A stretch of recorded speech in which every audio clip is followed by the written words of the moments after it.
что, видимо, сейчас идет лавина. Это вопрос национальной безопасности. Наш Совбез такими вещами, наверное, не будет интересоваться, но идет лавина везде. То есть у нас даже доктрину надо уже разрабатывать, что делать с землей. То есть, как бы сказали, в Конституции написано, земля, то есть основа жизнедеятельности ее граждан. Вот, то есть без земли ничего не будет.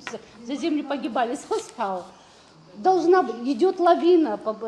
Это, если посмотреть, а мы не знаем общей картины, если посмотреть картину, и с этими офшорными зонами, и с этими вот этими, и дальше госдачи стоят, и форели, в общем, огромные территории частные. Такое ощущение, что мы хотим вот прямо уехать на другую планету, улететь, все продают все. Это называется в виде дома, уже даже не называют, что там кол забит, уже просто говорят, земля продается на берегу моря, вот такие объявления. То есть я к чему говорю? На самом деле мы вот в какой-то вот ситуации сейчас, к какой-то черте подошли, что мы должны уже говорить, наложить просто вето на этот вопрос, на тему земли, остановить этот процесс. Раз уже конфликты, и потому что мы не знаем, сколько еще документов готово. Я уже не говорю про прецедентное, про осознание. Слушайте, если первые лица все продают, и Тамара потом все время говорила, это земля, как вы тоже сказали, это земля и не родившихся тоже. Конечно. Не только тех, кто там... А мы знаем, что сейчас переговоры идут из диаспоры, которые, допустим, даже в Турции, вот если, чтобы они тоже так поддержали. Вы как бы сказали, всегда нужно найти каждому человеку больное место, подход, как купить, как бы сказали, мотивацию или что-то.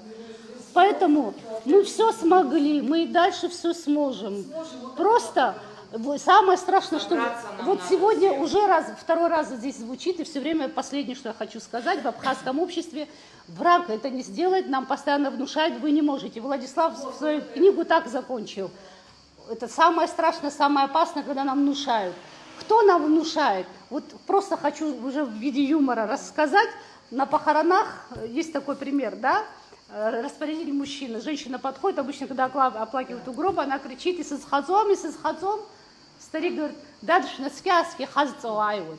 Люди, которые не верили в нашу победу во время войны, не верили в то, что мы в блокаду выживем. Люди, не верившие, говорили, вот так показывали Владислав, то есть хайвысит, он думает, что нас кто-то признает. Люди, не верившие в признание, не верившие в свободную независимую страну, мы дали в руки рулить, мы дали это им, а теперь сидим, возмущаемся, что они делают. Давайте дадим, как вы сказали, молодежь прекрасная, мы их знаем, и вы знаете какие. То есть давайте уступим дорогу тем, как этот старик сказал, уступим дорогу тем, кто верит. Вот те, кто не верит, он приведет нас в лучшем случае в автономию.